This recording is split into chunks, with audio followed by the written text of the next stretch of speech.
Hi, Timsi. Hi, good morning, Dasappa. Sorry, good afternoon. How are you? Good afternoon. I'm fine. How are you? Good, good. I have a bad network today, so the camera would not be working.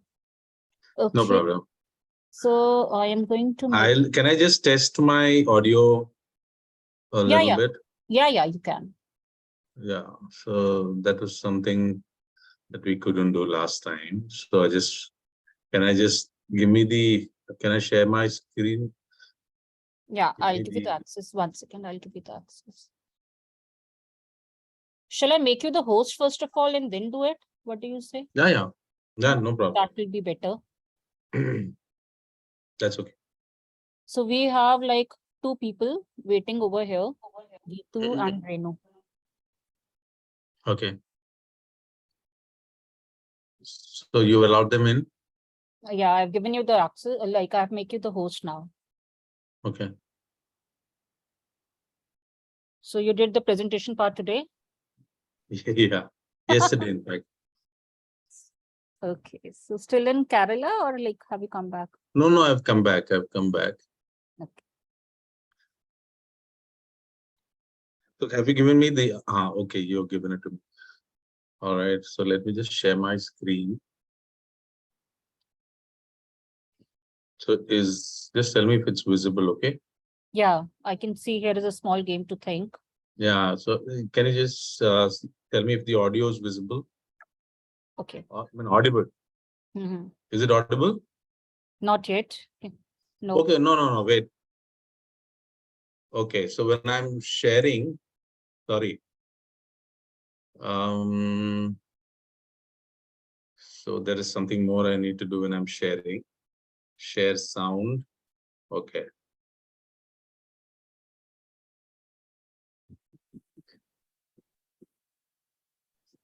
Yes.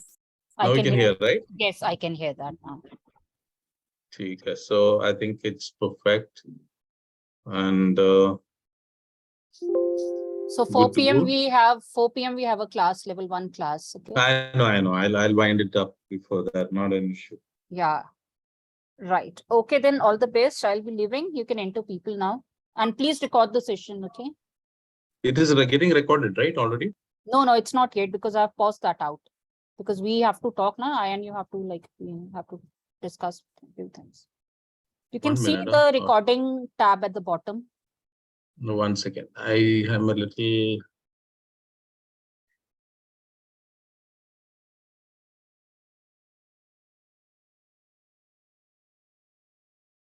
Okay. Can you see the recording tab? 1 second. This is coming on top because I'm presenting. So let me just close this. No, but the recording tab will always be at the bottom. I know that, but I'm not able to open the big screen. Acha. Okay. 1 second. Mm-hmm. So how do you do that? How do you make it full screen? That's a small tab, the cross के पास एक sign नहीं है, square जो बना हुआ है. The top panel, I'm talking about the top panel where it's a cross mark sign. There's a square at the top.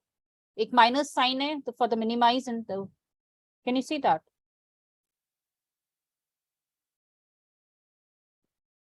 Because right now I can see the zoom window on the screen.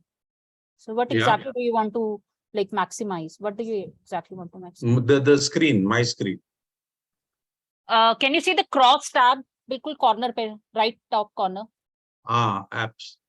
उसके साथ एक square का button है, square tab है. Click on that. I can't see that. I can see apps. I'll show. मैं आपको screenshot भेजती हूँ. 1 second.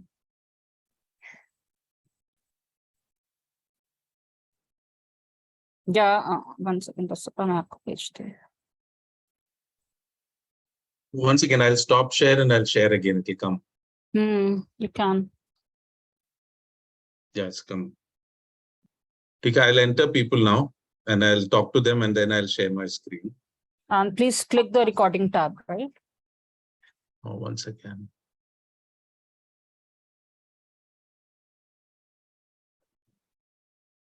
Yeah, I'll get people in. Admit all.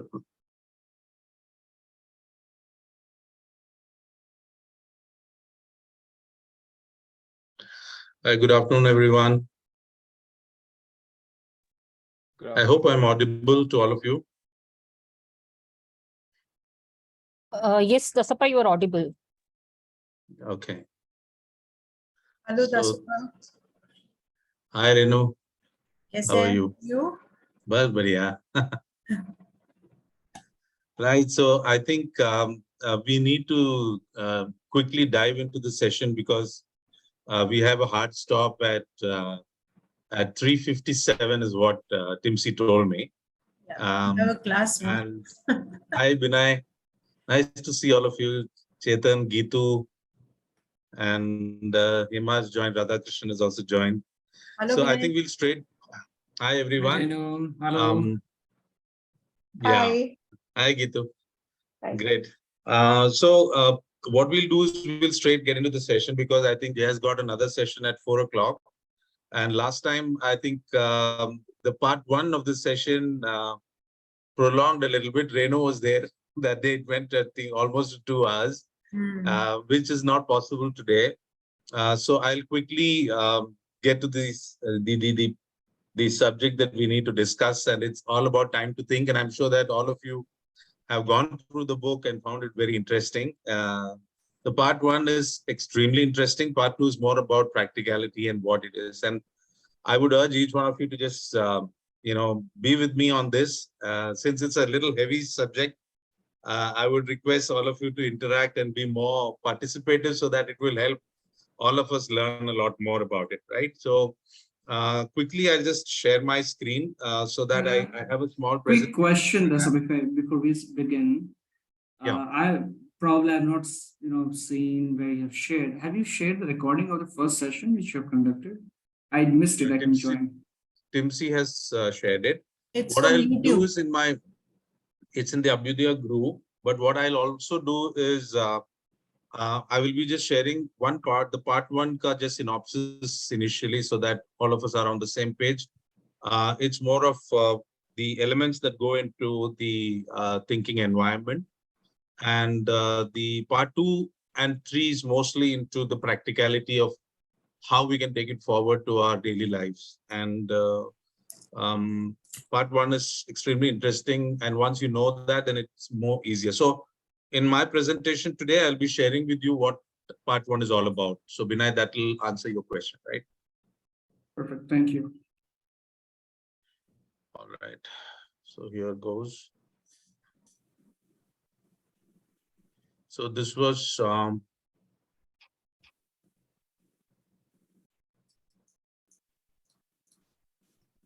is this visible? Yes. All right. So in Time to Think Part 1, I had an introduction that I did for the Abhyudaya Global Coach Circle. So all of you being part of Abhyudaya, I suppose you are aware that what Abhyudaya is. So I'm not getting too much into that detail. A little bit about Jaya Bateja, in case someone has joined new. She's the founder and executive coach of Abhyudaya Global Coach Circle. She's an ICF Master Certified Coach, Mastermind Facilitator, Board of Directors member, ICF, and official member Forbes Coach of Council. So she's the one who's the brain behind Abhyudaya Coach Circle, and that's why we are all here. About Nancy Klein, whose book we are discussing today in conversation. Nancy Klein was born in 1946. She was a teacher, founder, director, Thornton Friends School, the Leadership Institute, president, Time to Think Incorporated, as well as the author of Time to Think. And there's another book called More Time to Think that has come subsequently, which at this moment we will not be discussing. Yeah. So an introduction, we don't take time to think about what we are doing. We are too busy doing it. There is time to think. So I wouldn't invite anyone at this moment because it's the fundamental of this book, and all of us are on the same platform, having understood that giving people time to think and giving ourselves the time to think is the most important element that can go into any conversation today, and if it has to be productive, right? Like what she says, in fact, to take time to think is to gain time to live. It's as important as that, right? And I mean, the more you read the book and the more you understand the book, you understand. And that's the reason why, in spite of the fact that it is over 2 decades since the book has come, we are still discussing the book today because it's quite relevant in today's times. And time to think, and it's more relevant, I would say, in today's times than what it was before, because people are so busy, nuclear families, they're more worried about themselves and so on and so forth. I'm skipping this. This is a small game that I thought we'll start off with because we are already 10 minutes into our time. I'm skipping that small game. That would reflect the amount of thinking that is required from each one of us. Mostly what happens is we don't want to think. And this is a small puzzle game. And the idea is that whenever we are confronted with a puzzle, we are the initial constraint that we have is in time.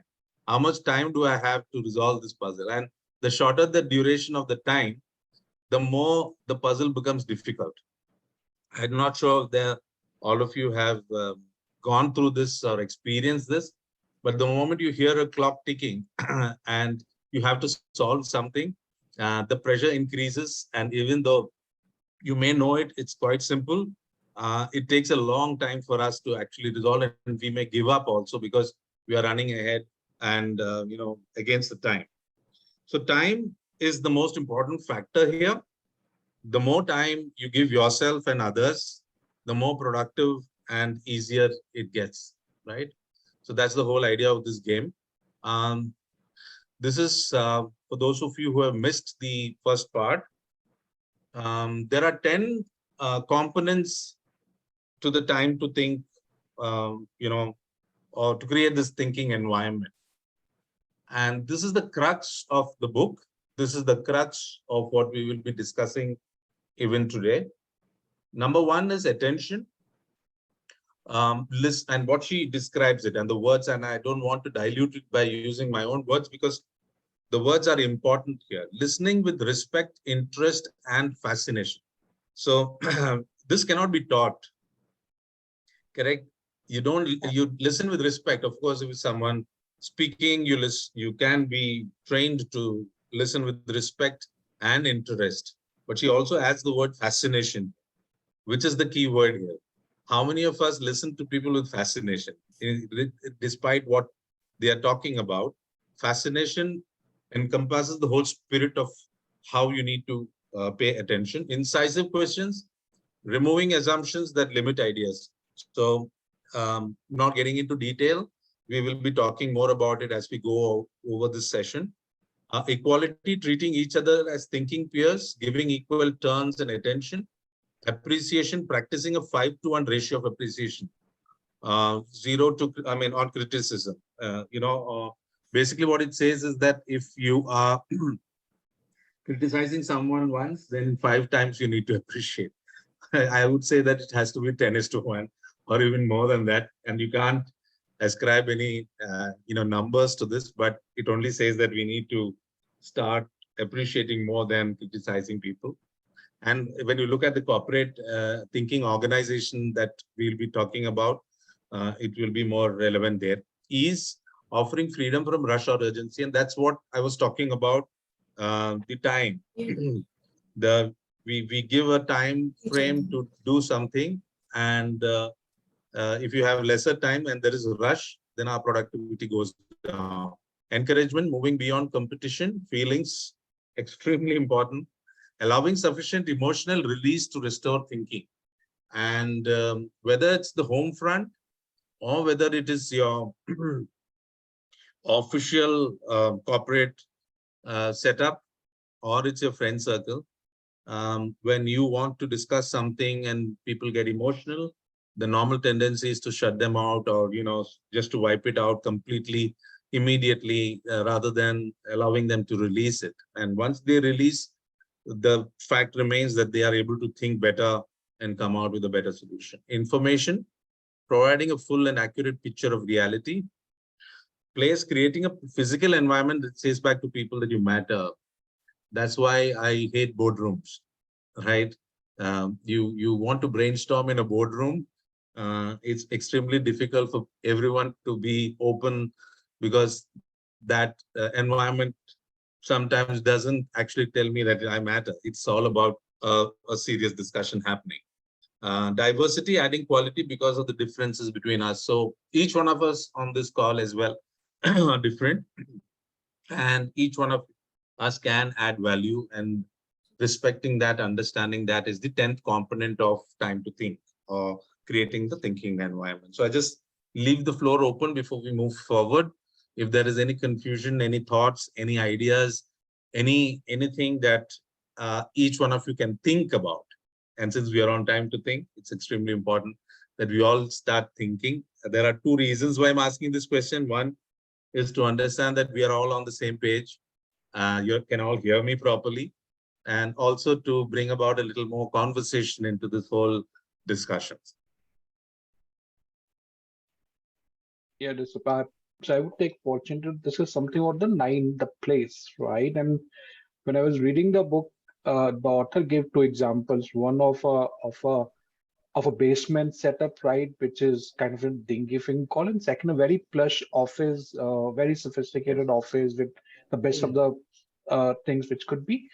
And the author said she did not felt in place in both of them, right? Yes. So being in place is not something. The reflection from me was that being in place is not something which we can copy and create.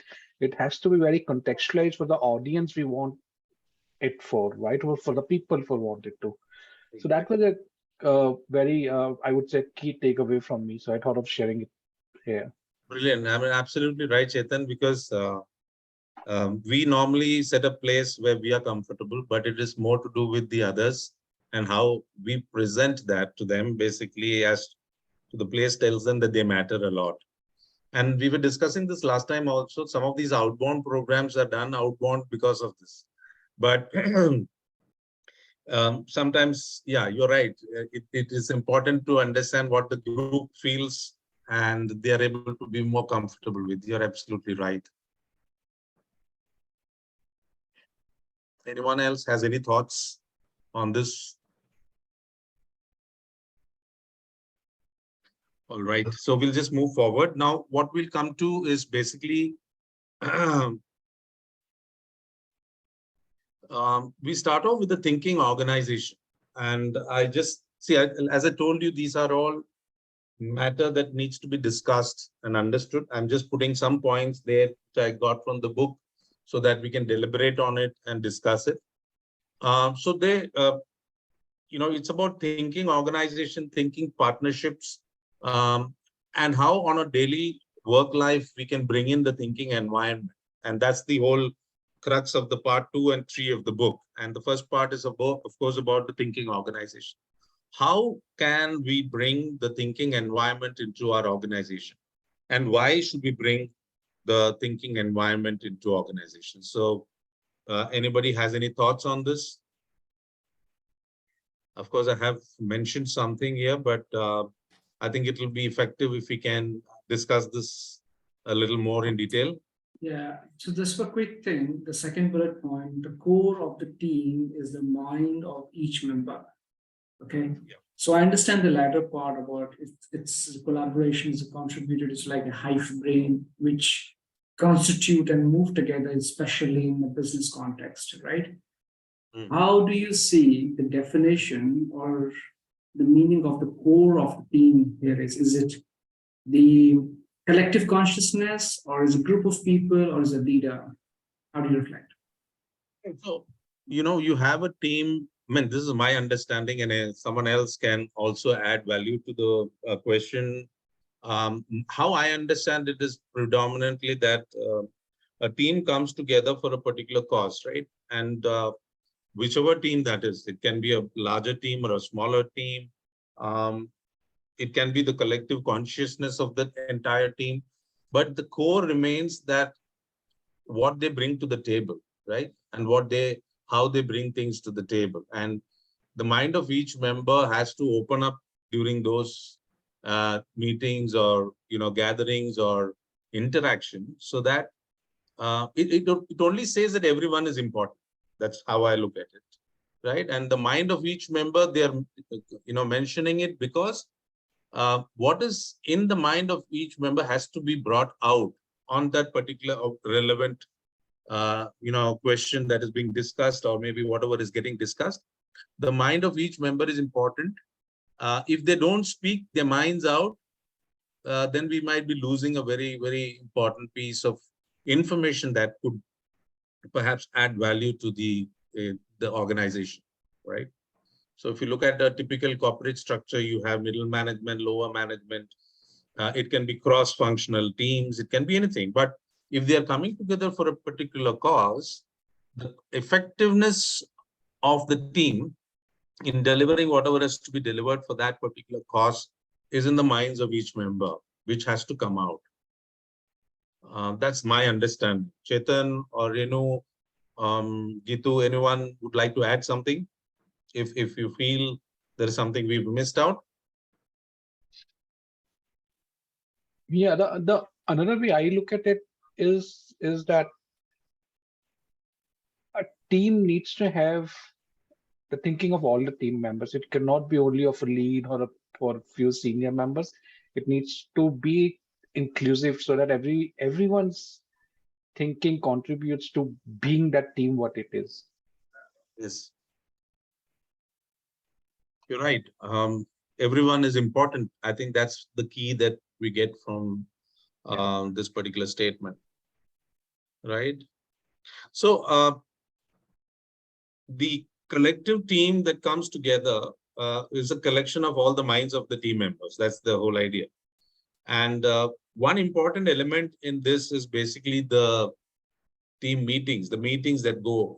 We are looking at it from only an organization perspective right now, right? So it's in the meetings that we have and how effectively the meetings can be run.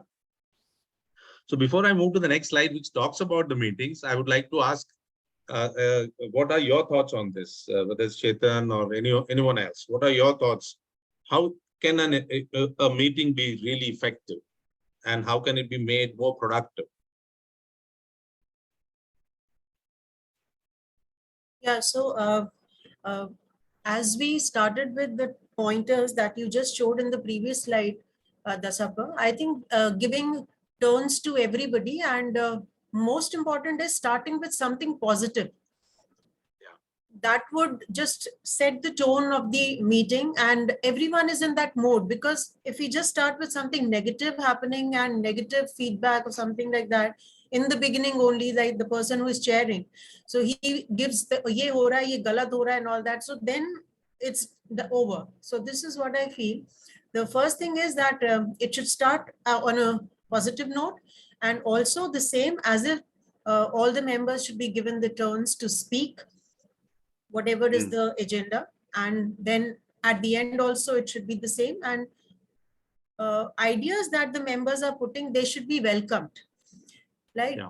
And also there should be a time talk, like we say, okay, if you are given 2 minutes, so you have to wrap up in those 2 minutes, and no interruptions by anybody in that period of time. So everyone feels valued, that they will be listened to, they will be heard to, and definitely when everyone is valued, it makes it a more powerful kind of a meeting, I believe. Yes.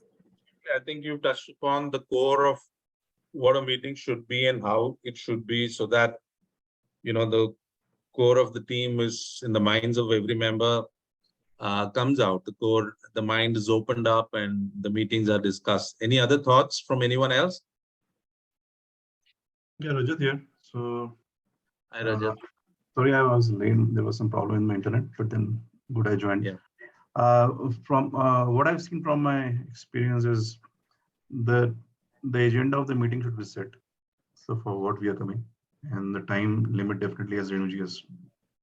And then yes, all the ideas should be welcome. The ideas which are tangent should be blocked, so that the purpose of the meeting should be achieved. And at the end of the meeting, people should have a fair idea that what are the action points and by when it should be completed, and when is the follow-up meeting. So that should be very clear. Exactly. So from the book, the guidelines that have been set aside, I think Renu and you, both of you touched upon some of these aspects, right? And please understand that this chat that we are having is not about conducting meetings or, to teach people about how to conduct meetings and things like that. It's not as simple as that. It's more about how do we create a thinking environment in an organization. And every touch point that a person has in an organization is an opportunity to create that atmosphere to think, right? And in a meeting, in a corporate setup, is the most important aspect of creating a thinking environment. Yes, Chetan, you have to say something?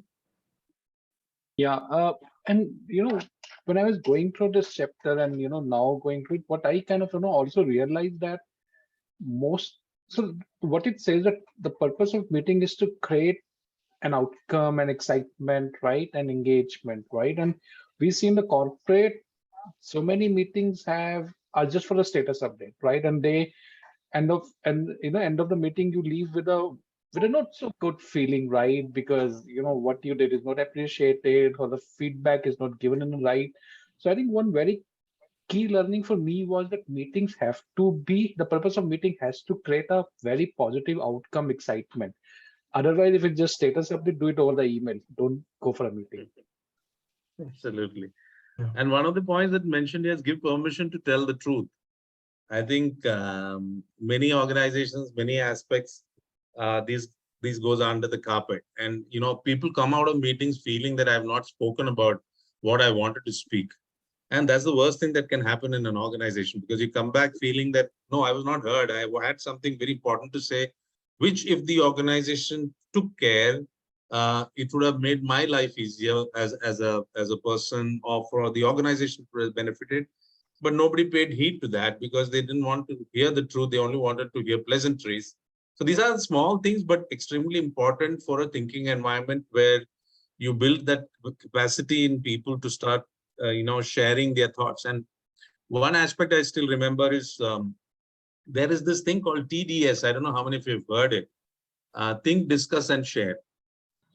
In larger groups, in team meetings, when they needed everyone to be participative, so what they used to do is they used to have those round tables, and each table they give, and like what Renu said, there is a timed, it's all time. So 5 minutes, think independently. That is the T of TDS, right? Think independently. You write down the points that's coming to your mind. So till then, nobody talks to each other, because what happens is in meetings, mostly, particularly in meetings that are supposed to come out with some productive ideas, what happens is few people talk and the others don't get a chance. And it may not be possible for everyone to actually speak out also. We don't have that much time where we hear everyone. So they give 5 minutes where everyone sits and writes down their points, they think about it. That is the think independently, discuss as a group. So if it's a group of 5, they sit together, and in that group, they share these points that each one has written.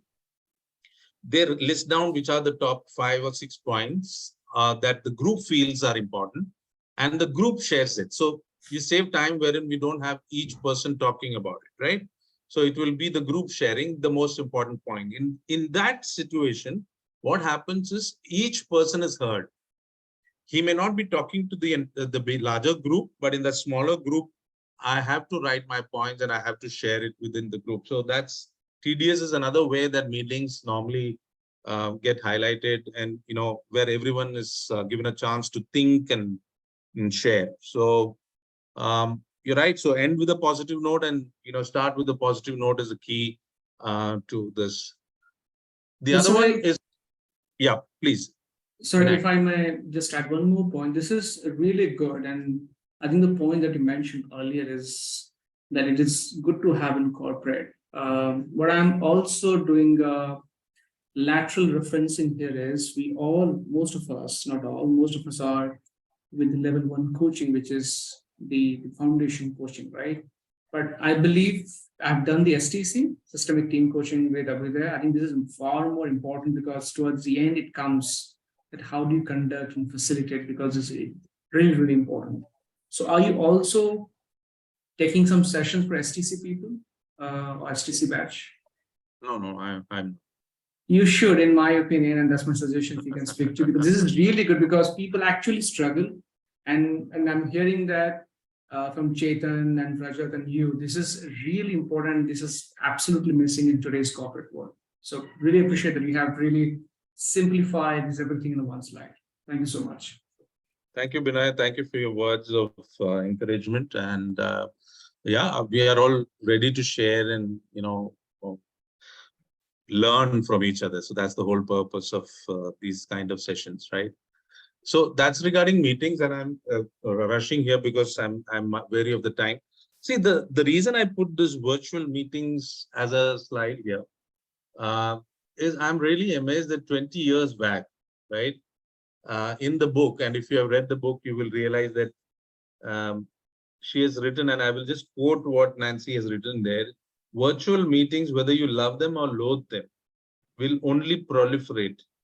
In the next century, organizations will become increasingly virtual. It's not that she thought about the pandemic. There are a lot of people who have predicted the pandemic, but I think the way that the vision that she had in actually foreseeing what's going to happen when people were not even talking about being virtual, right? So it's very important to keep these same dynamics there. It's not only it's slightly more difficult there, but I think in a virtual space to get people involved is an effort that every organization will have to take, right?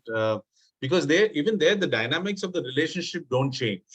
You have the same relationship of the thinking partners as it is in a real-time meeting. This is quite interesting. Renu was touching upon it. Renu, would you want to speak a little more about this? Because I think you touched upon something like time talk. Yeah, I think it talks about the space that is given to the person so that he's at ease in order to put whatever is in his or her mind. And when we know that, okay, this much time I have, the thinking becomes easy, what I feel. Yeah. So there are two contexts to this. One is, like you said, in a meeting, you gave each person 2 minutes and they stick to that 2 minutes and talk in an organization.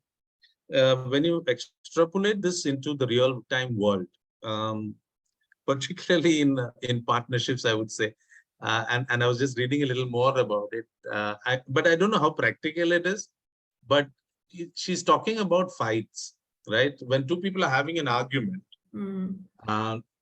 invariably the ego comes into the picture, right? And when the ego comes into the picture, you don't listen, right?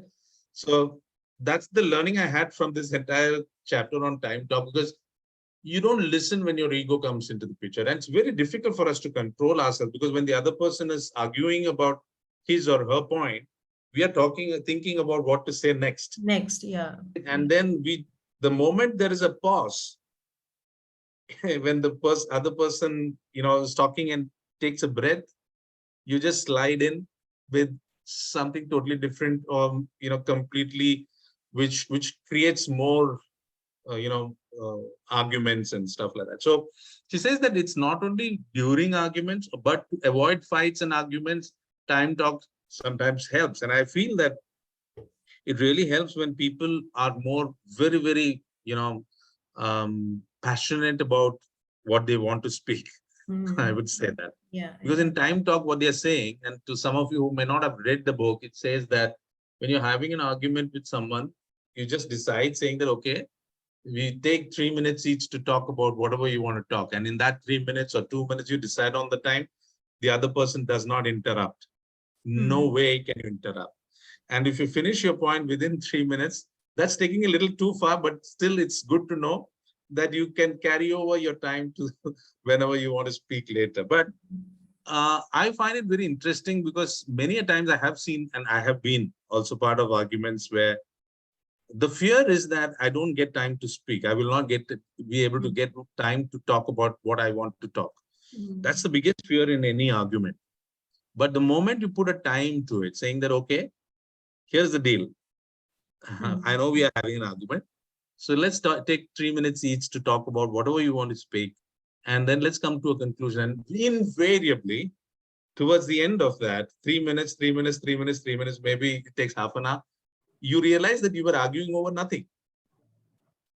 Because each has its own point or to make, and you realize that, oh, that's also a good point that because the more you pay attention, the more you listen, the more you realize what the person is speaking is also something similar to what you had in mind, but it's just that you were not listening, right?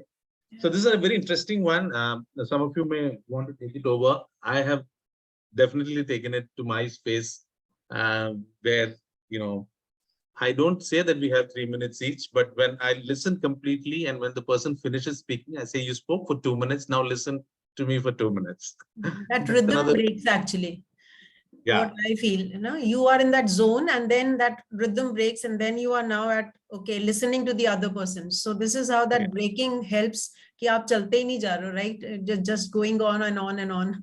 So that is, yes. No, because then the other person also has to listen to you, right, for 3 minutes. So then invariably they start paying attention and so on and so forth. So that's about time talk. Supervising this way, management supervision is an opportunity to bring people back. So this is another part of, a thinking environment for organizations, I would say.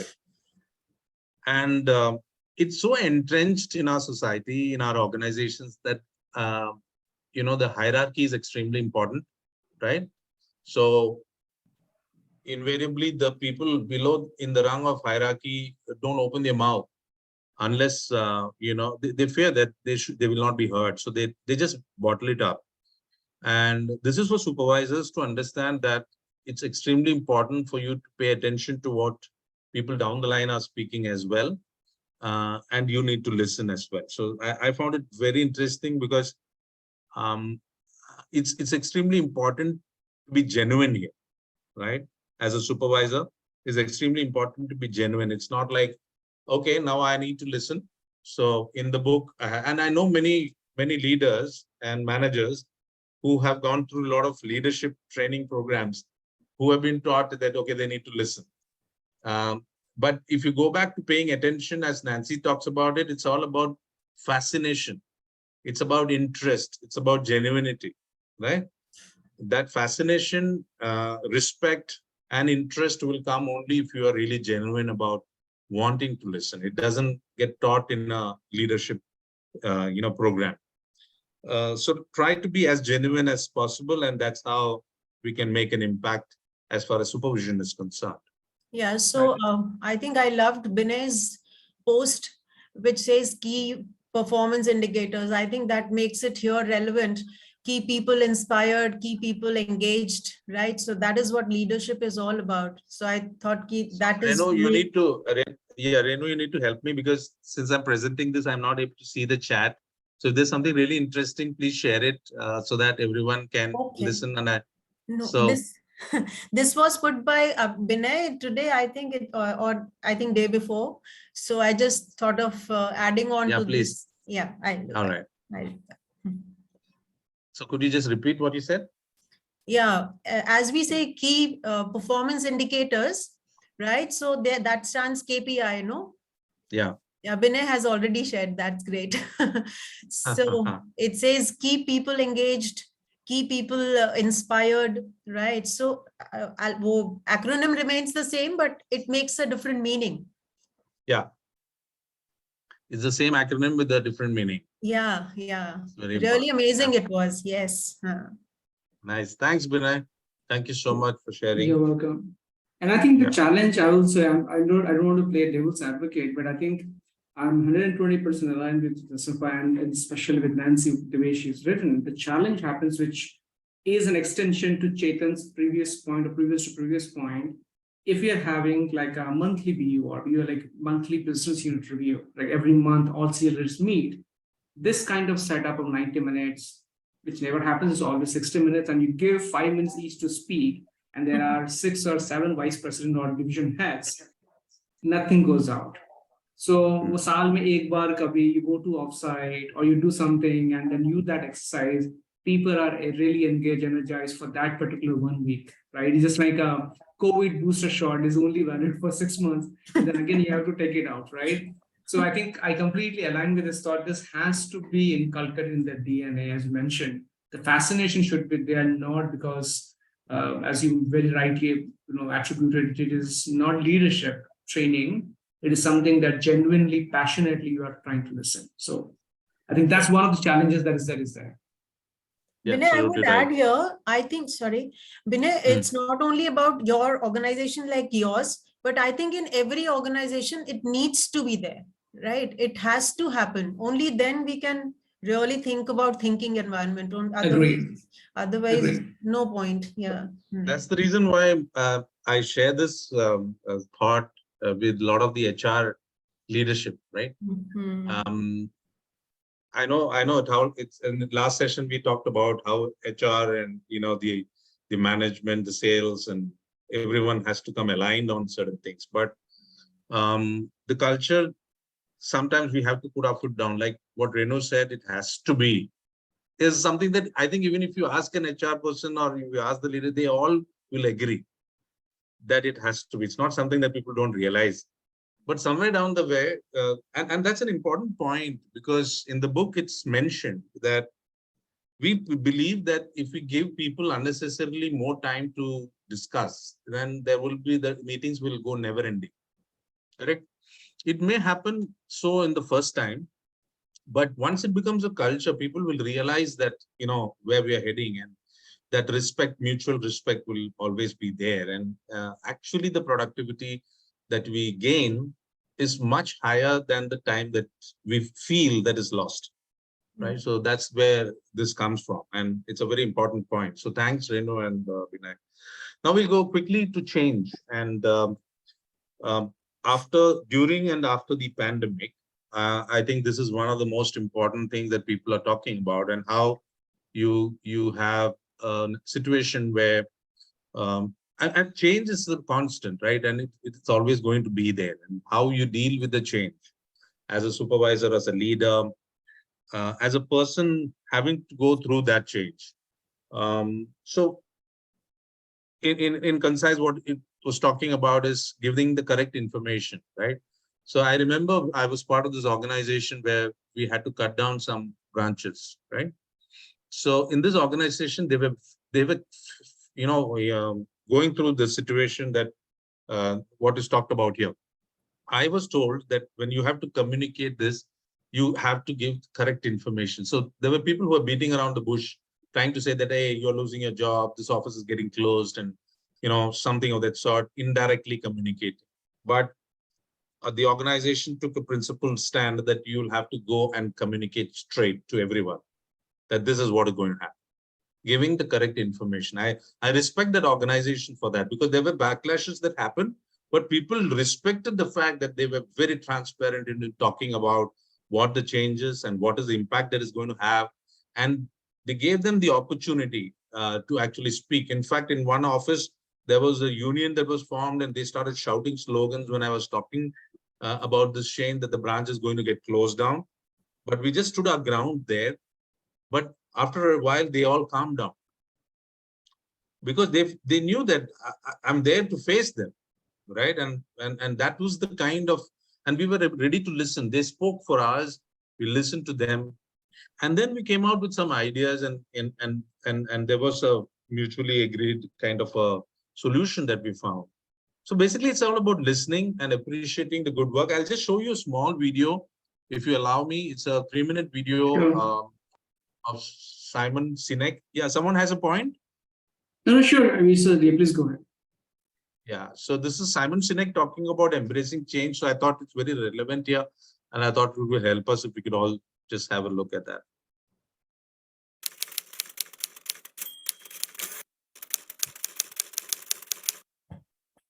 If I asked you, do you need to change? And you said to me, no, I'd be worried. Like you think you've figured everything out, like emotionally, professionally, all your relationships, everything's golden. Oh, okay, how's that working out for you? I think the answer is always yes, which is to view ourselves or our organizations as works in progress. That is an infinite mindset. Infinite mindset is fundamentally constant improvement. So there's big change, there's little change, there's tweaks, there's dramatic change. Sometimes it's reacting to changing cultures, changes in culture, politics, technology. Sometimes the change is our own, sometimes we have to react to it. But I think the honest answer is yes, we have to change. There's always opportunity to improve something.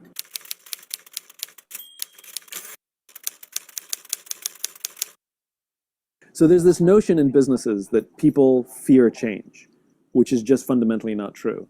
People fear sudden change, but incremental change is not threatening. People fear change that threatens them, right?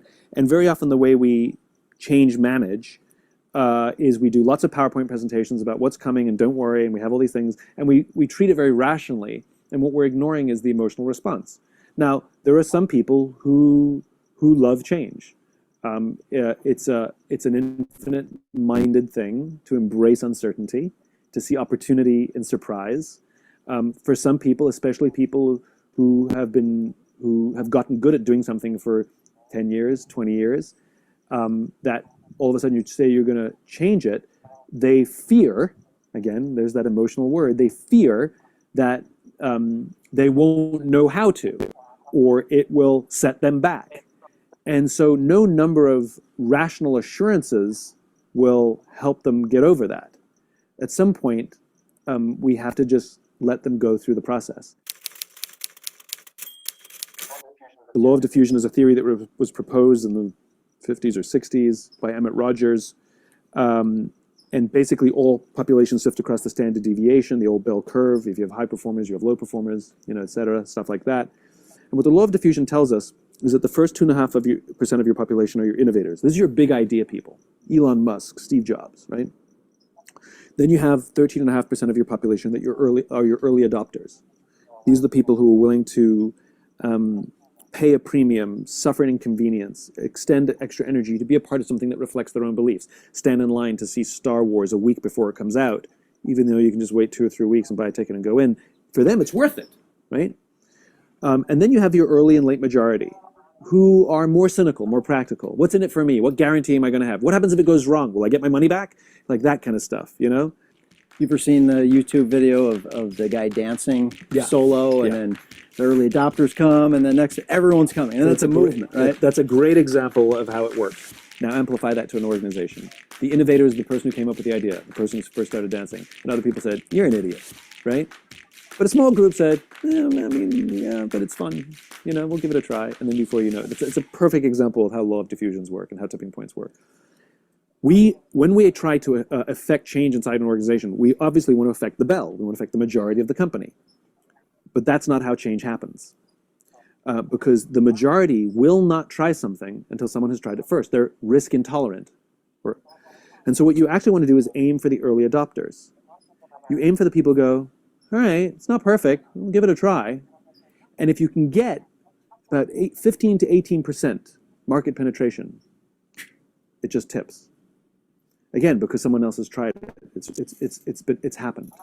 And so the way you affect change in an organization is not to thrust it upon everybody, because you're going to get massive resistance from the majority, but rather identify the pockets of early adopters, individuals and teams, that are willing to try this new thing that you want to try, get the kinks out, and then before you know it, what ends up happening is the majority starts getting angry, like, why weren't we given this? Well, that's called demand. We love that. So it's about building demand and creating that tipping point. That's a more effective way to create sticky change. All right. So that was a very interesting talk that I thought I should share at this point of time. Any views, any thoughts around it? Yeah, I agree when one line at least very significantly, because I have been into that experience that sudden change is difficult, but then you need to educate people in a way, and it should be gradual. So that way people get matured in the thinking, and they get rinsed properly before putting a main chemical inside. So the adaptation of that chemical become easier. So I agree that to that point completely. Absolutely. I like the point about rinsing and how you put the detergent a little later and that washes the whole linen better, right? Yeah, So yeah. I like that, analogy that you gave. I think it's perfect. It's brilliant. Right. So I'm just moving on now.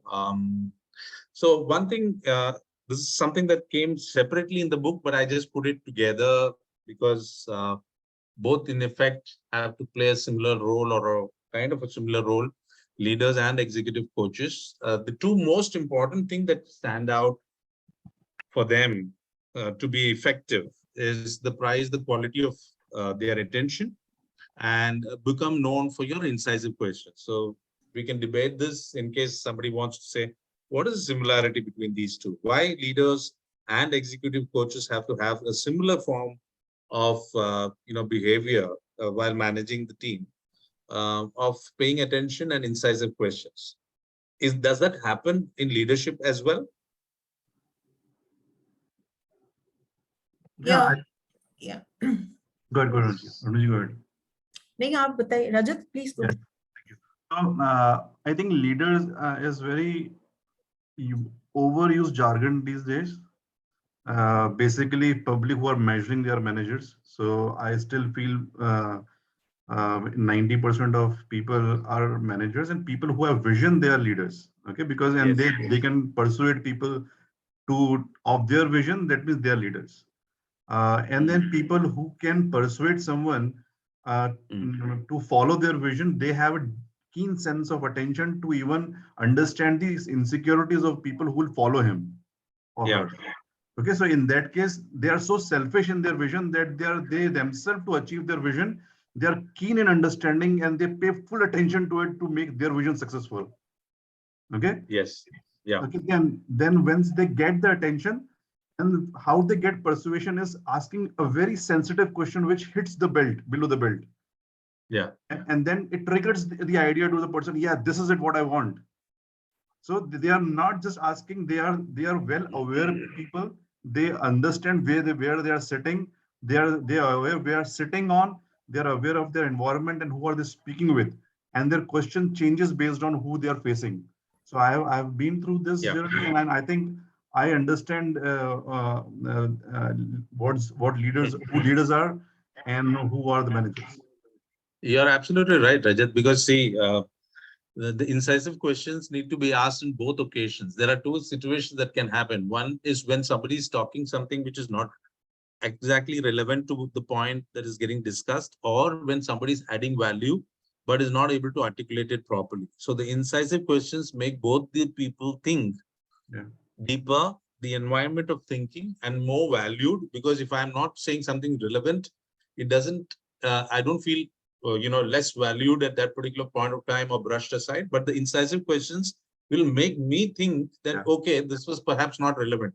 Rather than him saying it to me that it's not relevant, I myself will say, but I think it's not relevant. But and when someone is sharing something really important, then again, I ask incisive questions, so I go deeper and add more value to the discussion that is there. So I think that's what leadership, like you rightly said, they have a vision and can persuade people to come to their line by those incisive questions. So absolutely right. Yeah. So I'm just, I don't know whether I have time, but this is again a small video that we have.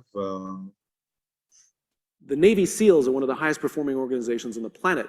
And a former Navy SEAL was asked, who makes it through BUDS? Who makes it through the selection process to become a SEAL?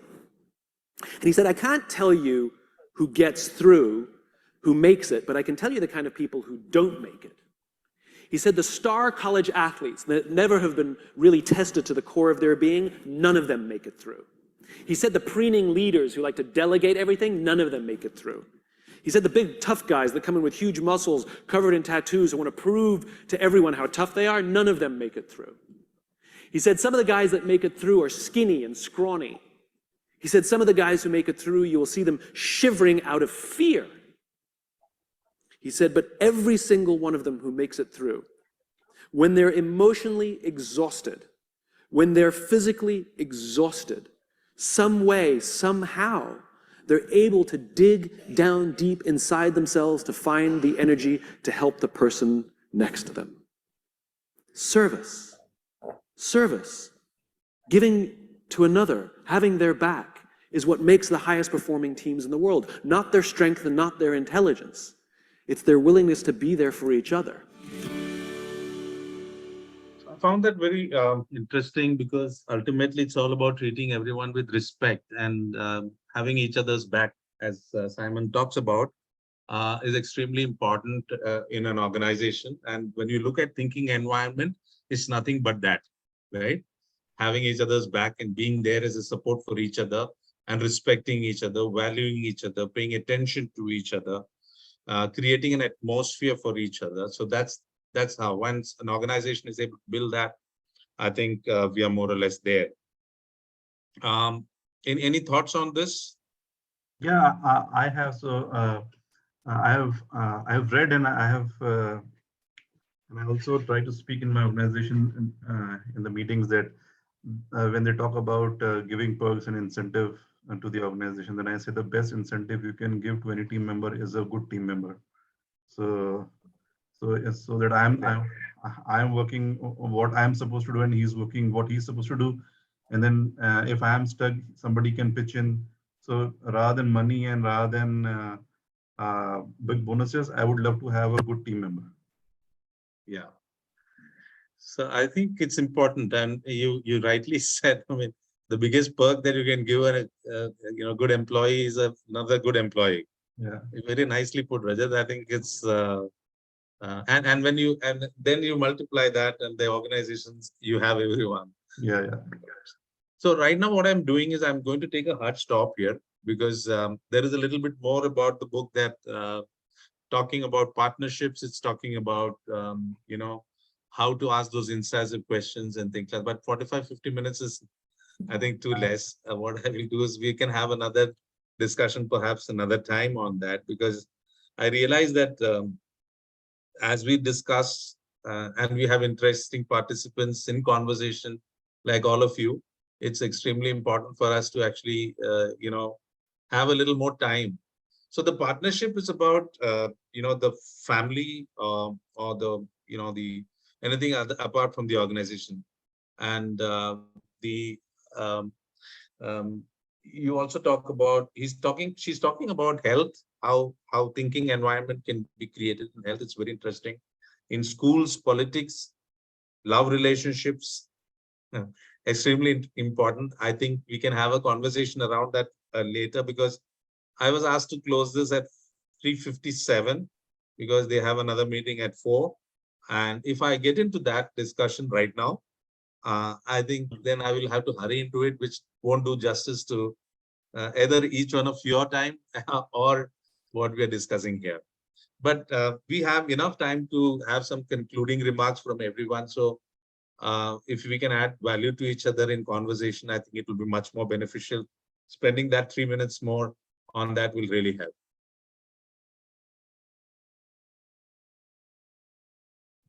I think it's a wonderful session, Dasappa, and I think I completely agree. It requires more later and deeper conversation. So I would request you to kindly schedule a third session for this so that we can immerse and then talk about it. Absolutely valid in the corporate world, and especially with our personal life, we need to allow other person to speak and then reflect and respect their emotions. That would be my concluding thoughts. Thanks. Yeah, great session. So Summarized very well. I think I've been reading that book for 2 weeks now, but I think in this 45-50 minutes, I mean, you summarized very well to give anyone who is new to book a good crux of it. Yeah. So I echo Binay, look forward to more sessions from you on this topic and maybe other topics also. Thank you so much, Ethan. And I mean, it's really nice to hear good words. But it all depends on the conversation. And I was just imagining myself just doing a session without any of you talking. It would not have been a great session, I know for sure. It's all about the conversation, and the fact remains that we need more time to actually get deeper into the book and understand it. So we will keep it for another time. It's about sorry, it's about creating the time to think, and that's what you've done. Exactly. So it's no point. We will be going against the spirit of the book if we hurry into the next part of the book, right? And the book itself says you need time to think. And so let's give ourselves time. If all of you can go through the remaining part of the book and come, we can have a very interesting conversation around it, right? Yeah. So anyone else wants to add anything? If not, I'm just winding up now. Thank you, Renu, Thank you. Thank you. Vinay, Thank Neetu, you. Rajat, Thank Chetan, you. Ravi, Radhakrishnan, and Hema. Thank you so much for joining us. And we'll meet again next time. Sure. All right. Yeah. Thank you Looking so much. forward. Yeah. Okay. Yeah. Thank you. Bye. Thank you. Bye-bye. Bye.